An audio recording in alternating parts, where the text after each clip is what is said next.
It took me a while to post this story. I've never shared this story with anyone before, but it's been hard keeping this bottled up. I need to tell someone, so I figured why not do it anonymously over the internet. About 3 years ago, I was looking for work right after graduating my first 2 years of college. The job pool wasn't very motivating. I'd tried applying at all of the average places: Walmart, local video store, GameStop, the mall. I almost even applied at McDonald's. I was desperate for cash. One of my older friends who'd moved to the next city over called me up to chat, and when I told him about how the job hunt was going, he suggested I work for the security firm he'd been working for before the move. Pay is pretty good, and mainly all you gotta do is sit on your ass all night and glance over at cameras every now and again. He told me, they're basically paying you to listen to music and watch Netflix on your phone for 6 hours a night. I wasn't too sure, but I promised him I'd look into it. Not much left, but hey, getting paid more than $15 an hour for barely anything sounded like a pretty good deal. On Monday, I called the number I'd looked up in the paper. I talked to a guy called John Dorner, who was apparently the guy giving out the job. He sounded pleased to hear from me. I got the impression he hadn't gotten many, or any, offers to work midnight to 6 a.m. He told me to come down as soon as I could, so I hopped in my car and went. We did the interview in an office downtown with the company's name on it, Lobocheck Security. On the phone, John had given the impression of some big jolly Santa-type guy, so I was surprised when I came into his office and met this trim young man who couldn't have been any more than his late 20s or early 30s. He looked like the type of guy you'd see on ESPN broadcasts, with a squared jaw, white teeth, commanding eyes, wide shoulders, and carefully combed hair. Anyway, John interviewed me, and it was honestly one of the easiest interviews I've ever had in my life. He had me do a few physical displays, like showing I could do a certain amount of push-ups and stuff without getting winded. All they needed really was a physical from my doctor and to get my background check back, and we'd be done, and I'd be good to go. Though there wasn't any danger of either of those things losing me. The position, as I'd told him, it was just formalities. He ran over the details of my position with me and told me basically what the job would entail. I'd be sitting at a security gate all night making sure nobody was breaking in. I'd have to keep an eye on the camera feeds, and every hour or so, I'd need to walk the perimeter of the compound to make sure everything was above board. Easy stuff. By 6 a.m., the morning shift would start, and the next guy would come and take over. He also fed me the whole spiel about how I was expected to be responsible because I was going to be working under the Lobocheck name, and since he was the one hiring me, it'd look bad for him if I did something wrong and blah blah blah. Basically if you're gonna fuck around on the job, make sure it doesn't come back to bite me in the ass talk. With all of that said and done, I got up to leave, and John extended his hand. I took it, and goddamn, but his hand was like a catcher's mitt. He shook my hand and looked me in the eye with a huge grin on his face and said, "Welcome to the team." About a week later, once my physical and background check passed, John called me back down to the office to get my security outfit and told me to go down to the compound by 9 p.m. This was so the evening shift guy could give me the rundown on where everything was and what I should do in case of this or that. The compound was just some factory for machine parts, like construction vehicles and tractors and shit like that. When I'd heard the word compound, I had been imagining some sort of goofy sci-fi secret lab or something. But I guess not being kidnapped and experimented on was a hell of a lot better. Thing is, the place was a good half an hour drive out into the middle of scenic nowhere. I'm talking the boondocks behind the boondocks. I hadn't even seen a farmhouse for more than a mile before I got there. There were no trees, just a few shrubs and some long brush. Everything around the compound was flat dirt. I guess so visibility would be good. I met up with the evening shift guy. Apparently 9 p.m. was when the place closed down for the night, and the last few workers were leaving as I pulled in. I guess he hadn't been expecting me, but he just shrugged. I guess the information hadn't been relayed to him. No big deal. I was used to past bosses not communicating shit well. The guy seemed okay. He didn't look much older than me, maybe 25. I'll call him Seth, and I instantly knew me and him would get along when his first words to me were, "This place has open Wi-Fi," with a smirk on his face. Seth showed me the setup in the guard box, the controls to operate the gate, and the different camera feeds. Then we went out to walk the compound the first time. So, at 9 p.m., the perimeter alarm turns on, and the alarm will go off whenever anything hits the fence. What, like people? Nah, mainly just raccoons, opossums, squirrels. Mainly. Yeah, sometimes we'll get a couple coyotes, maybe a deer every now and then. Nothing to worry about, really. Barbed wire keeps most of the bigger shit from crawling over, like raccoons. Am I gonna need to run out here to chase off raccoons all the time? I asked him. Nah, if you can see on the camera that's what's setting off the perimeter alarm, you don't need to bother. I mean, technically we're supposed to. But after you have to run about 300 yards to the northeast corner just to spot a fucking rabbit or something, it gets old pretty quick. If I can spot it on the camera, I just leave it alone. Haven't had any problems so far. Never had anybody actually try getting in. Seth laughed. Dude, we're out in the middle of Bumblefuck County, guarding a place where they build farm equipment. Not really anything worthwhile for someone to come in and steal. He stopped for a second, and then added, "Oh, and Sawyer. Sawyer. He's the guard cat," Seth said. "One of the guys who used to run security here found him out in the yard one night and brought him back. He's basically everyone's pet here. He might set off the alarm once or twice a week if he's going after a field mouse or something. Just let him come and go. Nobody really cares."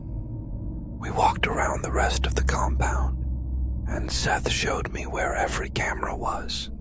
It was a decent size, taking us a little more than 10 minutes to make our way back around the factory to the guard box at the front gate. Seth told me that all I really needed to do when I came out every couple of hours was to make sure that nobody was in here. Not hard. What would they do? Tunnel under the fence? And to make sure there were no breaches in the fence where someone might be able to get in. Basically just go for a little walk every now and then, get some fresh air. He joked. Seth and I sat in the guard box for the next couple of hours, till his shift had ended and mine began, shooting the shit.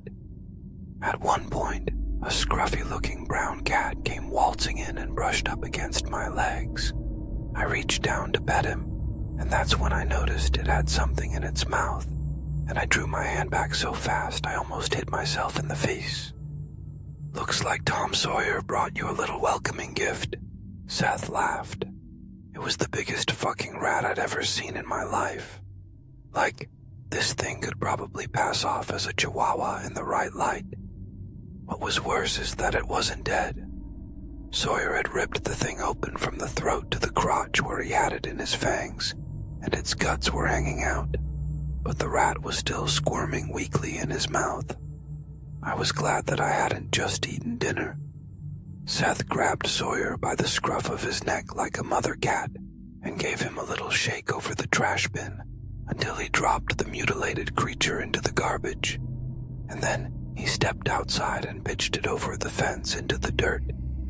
When he came in and sat back down and saw my disgusted face, he smiled.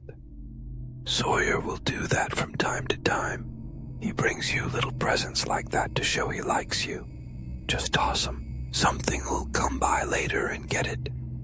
He scratched the cat between the ears, and it cuddled up next to his feet, looking up at me, almost like it was waiting for me to say thank you. About an hour later, Seth finally left, and I was on my own with Sawyer as my only company for the next 6 hours. Now, I'm sure this is the part where you'd expect for shit to suddenly hit the fan. Well, sorry to disappoint, but it didn't. Everything went fine. In fact, the alarm never even went off that night. For the next week, it was like that.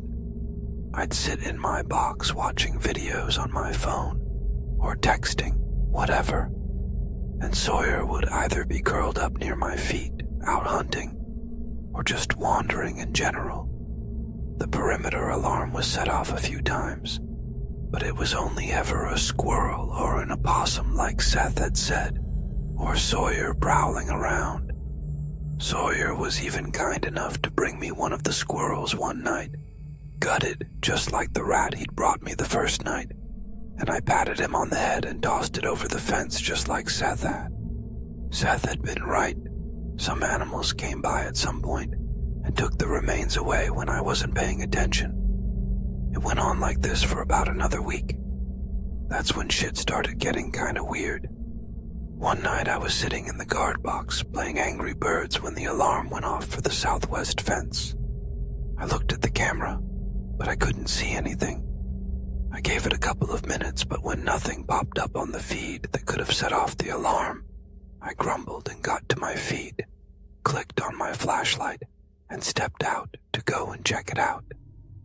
Sawyer, you keep an eye out for anything suspicious. I joked as I left the box. Sawyer just raised his head and gave me a smug cat look, as if to say, I'm the only one who does any real work around here. It was pitch goddamn black out there in the yard surrounding the compound. It was cloudy that night, so there was no light from the moon. There were lampposts along the fence, but they were so few and far between that I'd be walking in total darkness for a good 2 minutes before reaching the next one. I waved my flashlight around slowly, not wanting to wind up getting attacked by a raccoon or something by tripping over it in the dark. That's when I heard it. The fence rattled in the dark, like something was climbing on it. I waved my flashlight along it and came to the part of the fence that was still shaking back and forth. There was nothing there. I scanned the dark portion of the yard with a wide sweep of my light, but whatever had been on the fence must have dodged the fuck out of there when it heard me coming. I shrugged, muttered, "Fucking raccoons," and turned to head back to the guard box. That's when something else caught my ear. A really low, soft growl. It sounded kind of like a dog, but didn't have quite the right inflection. It sounded kind of like someone pretending to be a dog. Either way, I nearly pissed my fucking drawers and whipped around, holding the flashlight in front of me and shining it all along the fence.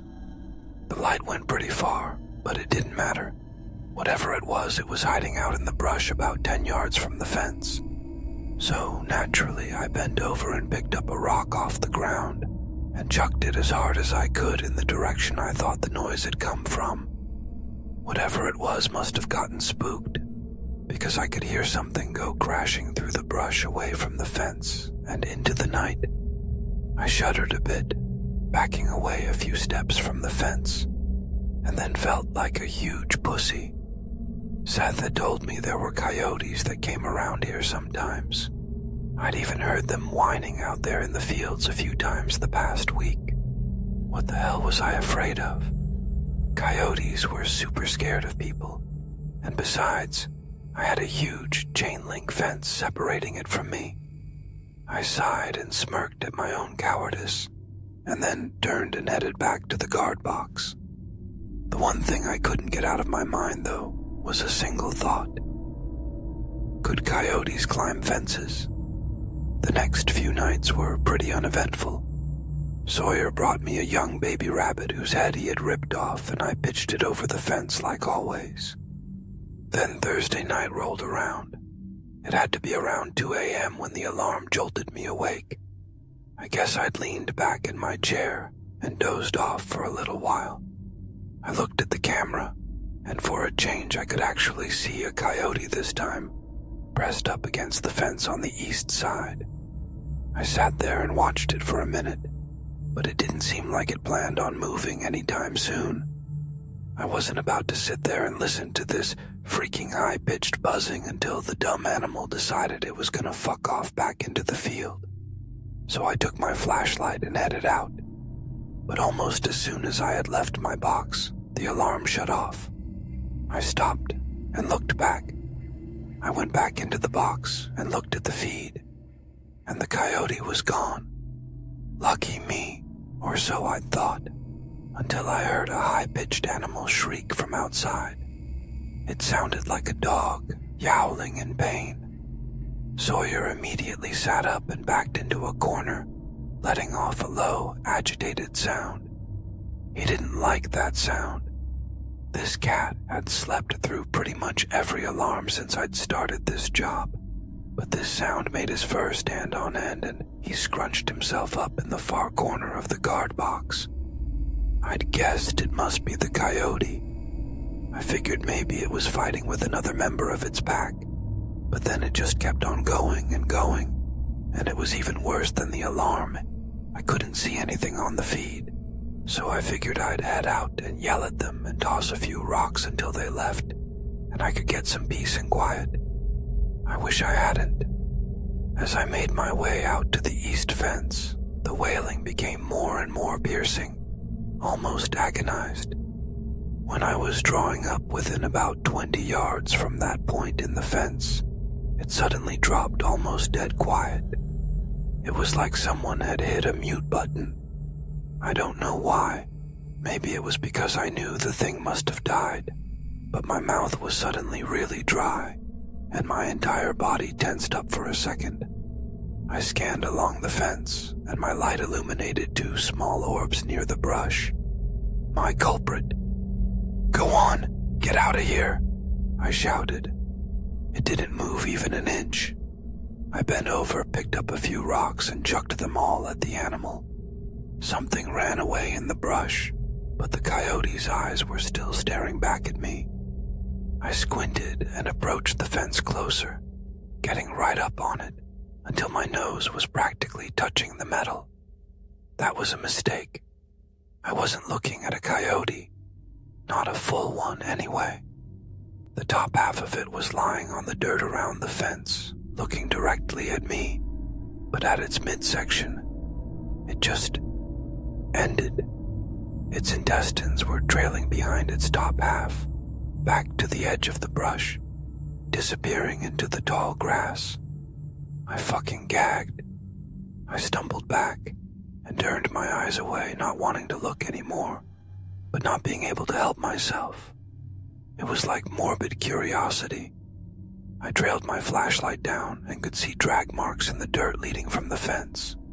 Something had grabbed this animal, dragged it away from the fence, and begun tearing into it about halfway to the grass, if the trail of blood was any indication.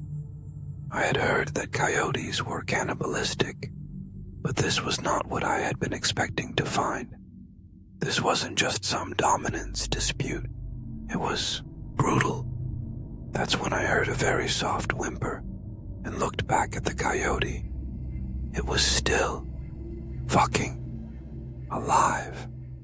I don't know how, given that practically all of its insides were outside as now, but it was lying there, weakly pawing at the ground, like it was still trying to get back to the perceived safety of the fence. It dragged its entrails behind it as it inched forward. I covered my mouth.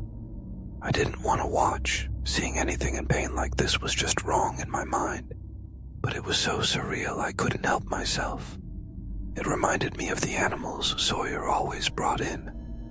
All at once, I heard a snarl, and then the coyote's intestines went taut, and I watched in abject horror as the rest of the animal animal was dragged by its own living guts back into the brush, disappearing completely from view. Then it was quiet. There was no final yelp, no growl or movement. Everything was just still and quiet. "Fuck that," I said out loud, and turned abruptly and jogged my ass back to the guard box. I came back in and Sawyer was still scrunched up in the corner. I sat down and swiveled my chair to face out of the box. There was no door. I just stared outside, along the southern fence, along the spaced-out lampposts, all the way to the eastern corner, disappearing along the side of the factory. I didn't feel safe. I looked over at Sawyer, and I guess I was maybe trying to cope with the fucked up shit I'd just seen. But I said to him, $15 an hour ain't enough to deal with fucking werewolves or chupacabras or whatever shit that was, man. Sawyer looked up at me and let out that same agitated noise he'd made earlier, as if he was agreeing with me. I didn't get back on my phone for the rest of the night. Sawyer and I just sat there near the back of the guard box, staring out into the dark. The alarm didn't go off again. Once the morning guy showed up to take over, I told him what had happened last night. He went with me to see. The blood was fucking gone. It was like someone had come by and just sucked it up with a carpet shampoo or some shit. I swore up and down that what I was saying was the truth, but the guy just told me that I must have had a nightmare, and that he'd let it slide and wouldn't tell the boss I was falling asleep on the job, but not to let it happen again. That night, I told Seth about what had happened. He also didn't sound very impressed. "Dude, I mean, we do got cougars around these parts. It's just nature being nature," he said, not really focusing on me and scratching Sawyer's back. "I'm telling you, it was like something out of a fucking horror movie," I stammered, taking a quick glance over my shoulder. "It just dragged it into the darkness, and that was it. And they were never heard from again type shit." "You've got mace," Seth said. "You think mace is gonna stop a mountain lion? I mean, are you sure you didn't fall asleep?" "I didn't fucking fall asleep." I was getting pretty pissed off. "Okay, I just mean, what the hell happened with all that blood you said you saw then?" "I don't fucking know." It was like someone had come by and swept away all the blood-stained dirt along the fence, along with any evidence my story had. "I don't know, dude. Something just isn't sitting right with me. I'm not sure I want to keep doing this shit." "Damn. Don't quit just 'cause some coyotes were getting antsy," Seth said, putting Sawyer down. "Look, what if I stick around for a little while with you? If any weird shit happens, then I'll be able to back you up on it. Won't you get in trouble for that?" I asked. Seth just shrugged. "Far as I'm concerned, if it ain't on company time and you're here, what the fuck are they gonna complain about?" Seth stuck around for about 3 hours. Absolutely nothing happened. About 2:45, Sawyer came waltzing into the guard box with half a dead squirrel. Seth pitched it over the fence like usual. We went out a few minutes later to walk the perimeter again, and when we got back to the guard box, Seth finally decided he'd had enough. I couldn't blame him. Now I looked like I was just being a huge baby. But that's when we noticed Sawyer, scrunched into the back of the guard box, making that low, grumbling noise he'd made the other night with the coyote. "What's wrong with you, Tom Sawyer?" Seth asked, bending down to pet the cat. "Is old Injun Joe out there killing coyotes?" Tom bit Seth on the hand and then fled out of the guard box. "Ow! What was that for?" he cried, grabbing his hand. "Stupid cat, the fuck's wrong with him?" "He was acting this way the other night too," I said, now on full alert for any sounds. We stood there in the guard box, me scanning the darkness, and Seth taking care of his hand with the first aid kit. When the alarm went off, my heart practically jumped into my throat. "See anything on the cameras?" I asked, not willing to look away from the door. Seth didn't say anything for a second, and then I heard him mutter, "What the hell?" I glanced over my shoulder but didn't see anything out of the ordinary. Seth stood up. "Come on," he said, walking out of the box. I followed behind him. As I stepped out of the guard box, something squishy crunched beneath my foot. I looked down. "Ugh, it's that fucking squirrel," I said, dragging my foot through the dirt. "I thought you pitched that thing over the fence." "I did. Sawyer must have brought it back in." We went all the way to the northern fence in the very back of the compound. I asked Seth what he'd seen, but he just told me to keep quiet. We were coming up on the northwest corner when Seth stopped, shining his flashlight on the fence. My stomach turned over. The fence had been peeled back near the top, like something big had crashed into it and bent the links out of place. There was a bit of blood on the fence. Whatever it was hadn't quite cleared the barbed wire. "Seth, what the fuck?" I asked, getting increasingly uneasy. He shined his light along the ground. There was a trail of speckles of blood going along the ground down and around the western side of the compound. Not a disemboweled corpse being dragged trail, but more like stabbed teenager fleeing from Jason. "We need to find out what the fuck is in here," he whispered, his voice quavering. Before I could say anything, he began walking down and around the corner. We walked down the western fence in silence, straining our eyes and ears to hear anything. Seth was keeping his flashlight ahead of us, pointed at the ground so he could see the trail, when we heard a loud huffing sound. Seth nearly jumped out of his skin and swung the flashlight around frantically, giving us flashes of something in the dark about 20 feet ahead of us. I raised my own flashlight to look into the terrified eyes of a young buck. "Jesus Christ," Seth wheezed. I breathed a sigh of relief. It was just a goddamn deer. I almost wanted to laugh until I started taking in the whole animal. The buck's neck had been slit open. A large chunk of its throat was simply hanging off its body, and blood was slowly dripping from the wound, pooling on the ground at its feet. Its legs and stomach were all cut up too, probably from the barbed wire. "Jesus Christ," Seth wheezed again. "Something attacked it," I whispered. "It tried to make it over the fence. It thought it'd be safe here. Gotta be a mountain lion," he whispered, now just as on edge as me. "Coyote couldn't do that.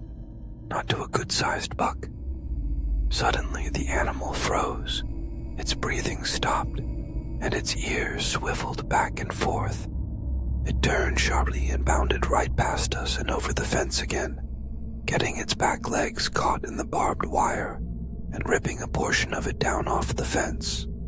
It kicked frantically until it freed its back legs and charged off into the dark. We both looked at one another and then walked down the western fence the rest of the way back to the guard box. But the night wasn't over yet. We got back to the box and Seth sat down in the chair.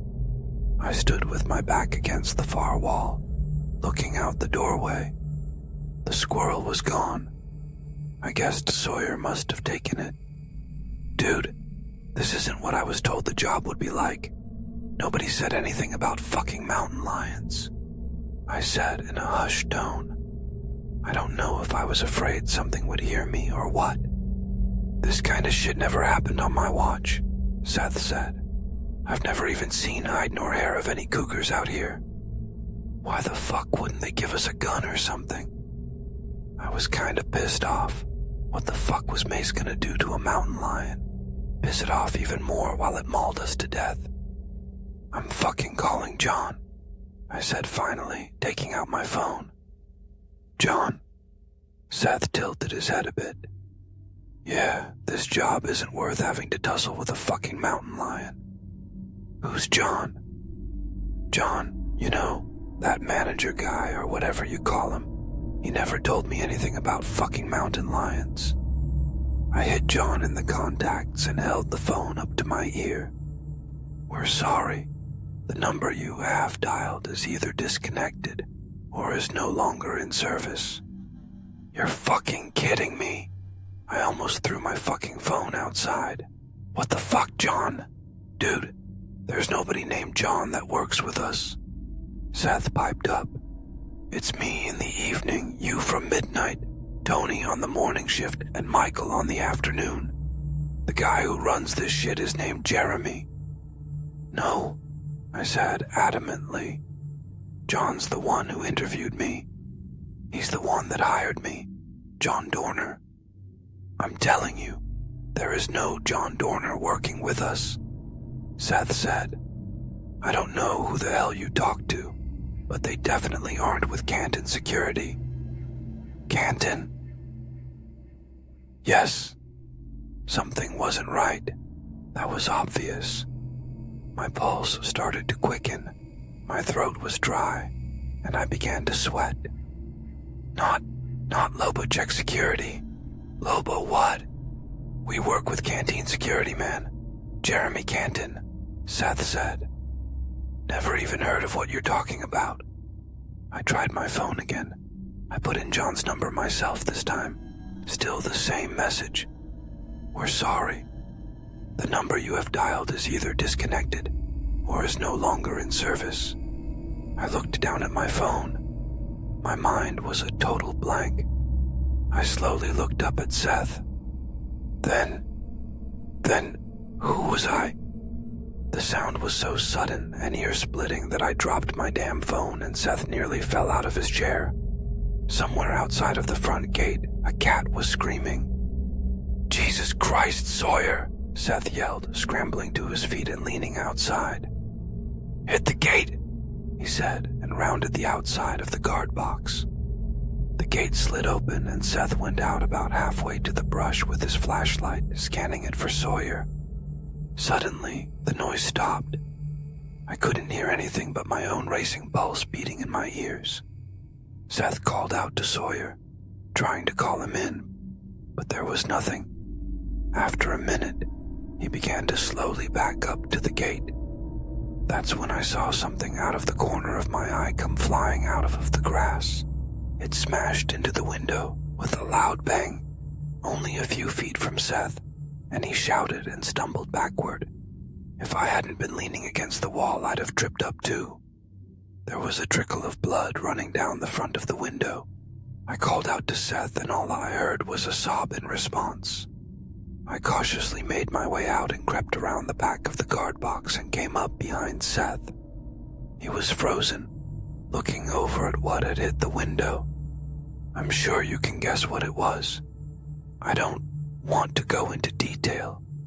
Fuck this, Seth shouted, frantically crawling up to his feet and sprinting for his car. I didn't need any encouragement to follow him. He wrestled with his keys for a moment, and I urged him to hurry up, looking all around us, listening. When the grass a few yards away began to rustle, I swear to God I thought I was going to faint. Seth got his door open, jumped in and slammed it shut, unlocked my side, and I did the same. He put the keys in the ignition and... nothing.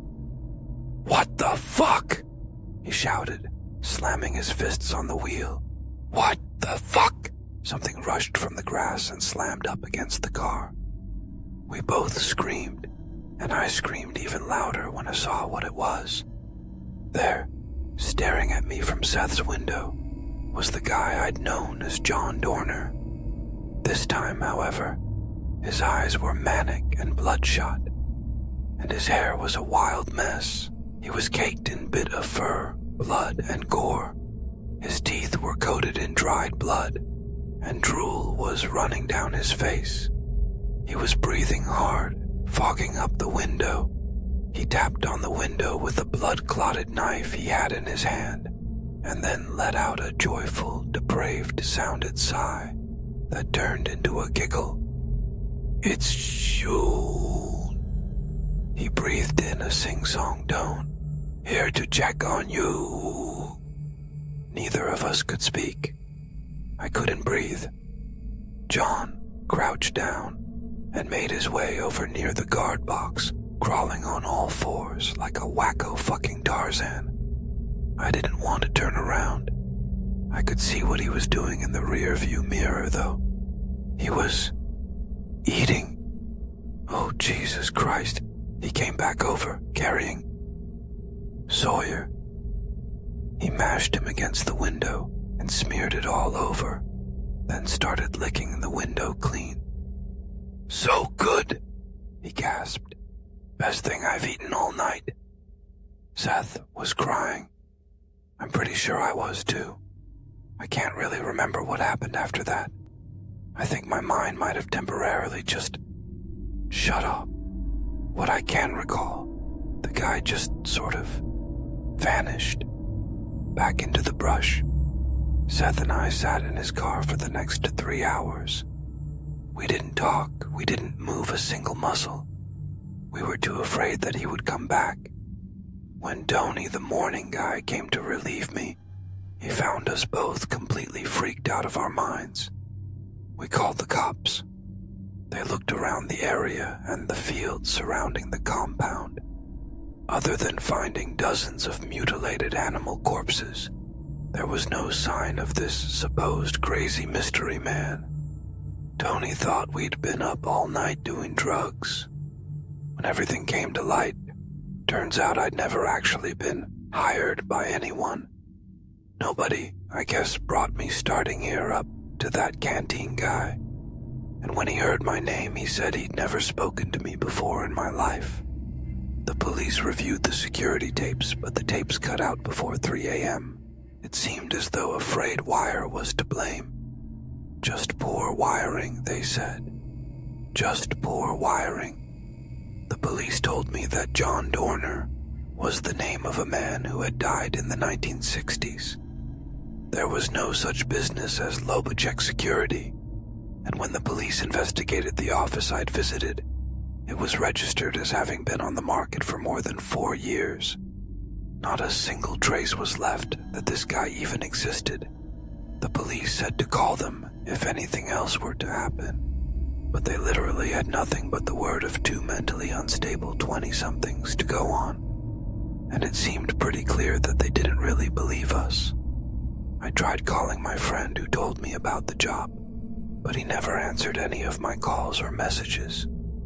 I haven't heard from him since. Seth quit after that night. I would have too had I actually been working there. For more than a month after that, I didn't sleep through the night. I barely slept at all. Every single noise I heard was not John. Every single electronic noise was the alarm for the fence, telling me he'd come back to get me. For about a year after that, Seth and I kept in touch, calling one another now and again, then even less frequently. Then for over a year we didn't speak at all. I don't think either of us really wanted to be reminded of that night. I've chosen to tell you the story because last week I got a voice message from Seth's number.